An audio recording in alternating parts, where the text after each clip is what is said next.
আসসালামু আলাইকুম প্রিয় দেশবাসী, যে যেখান থেকে আমার ভিডিওটা প্লে করছেন অসংখ্য ধন্যবাদ। আপনাদের সবার উদ্দেশ্যে বলি, দেখেন, দেশের সম্পদ আমাদের গর্ব। তাই দেশের সম্পদ কেউ কখনো নষ্ট করবেন না। এইভাবে আগুনে দিয়ে দেশের সম্পদ ফুরাবেন না।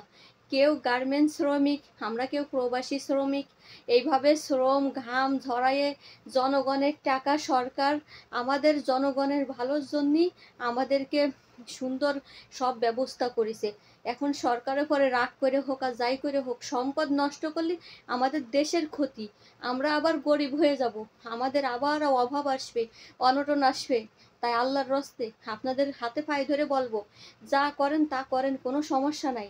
দেখেন, মানুষের প্রতি মানুষের ক্ষোভ থাকতেই পারে, কিন্তু মাল সামানার প্রতি কোনো রাগ ক্ষোভ থাকা উচিত না। এটা আমাদের দেশের সম্পদ। আমাদের দেশের সম্পদ নষ্ট হয়ে গেলে, পুড়ে ছাই হয়ে গেলে আমাদের আবার কষ্ট করা লাগবে, আমাদের আবার থাল হাতে করে নিয়ে ভিক্ষা করা লাগবে। আমাদের বাংলাদেশের মানুষ আর কেউ আমাদের ভিক্ষাও দিবে না।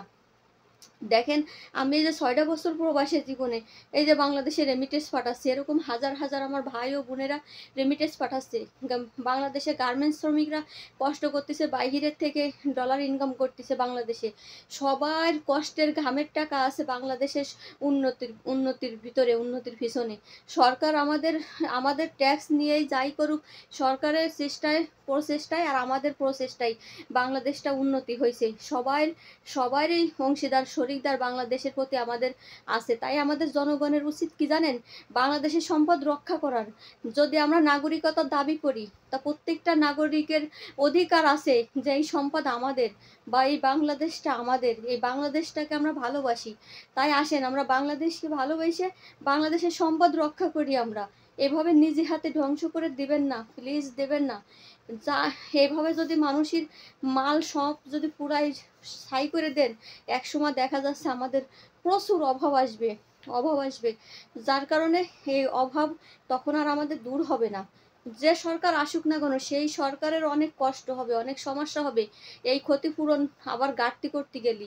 তাই প্লিজ আমার ভাই ও বোনেরা, আপুরা, যে যেখান থেকে আমার ভিডিওটা ফেলে করছেন, একটু বেশি বেশি করে শেয়ার করবেন, শেয়ার চাই। আমি আমার ভাইদের বলতেছি, মাথা গরম করবেন না, মাথা ঠান্ডা রেখে কাজ করেন, আল্লাহর দিকে তাকান, ধৈর্য ধরেন, ধৈর্য হারা হবেন না। আপনাদের অনেক কষ্ট হচ্ছে জানি, কিন্তু ধৈর্য হারা হবেন না। আপনারা, বাংলাদেশের সম্পদ মানে আপনার সম্পদ, বাংলাদেশের সম্পদ মানে আমার সম্পদ। বাংলাদেশের সম্পদ নষ্ট করার তো অধিকার কারণ নেই। দেখেন, আল্লাহর রাস্তে বাংলাদেশের সম্পদ বাঁচাই রেখে সব কিছু করেন। বাংলাদেশের সম্পদ নষ্ট করলে মনে করেন আমাদের বাংলাদেশটাই আমাদের ফকির হয়ে যাবে, পরে আমাদের সমস্যা হবে। দেখেন, সরকার তো গরিব অসহায় মানুষদের জন্য কত সুন্দর ঘর বাড়িও করে দিছে। আমি সরকারের ভালো বলতেছি না, কোনো পক্ষ বিপক্ষ নিয়ে বলতেছি না, যেটা সত্য সেটা বলতেছি। সরকার একটা গরিব মানুষকে কেউ আশ্রয় দেয় না, দূর দূর করে সাই করে তাড়ায়।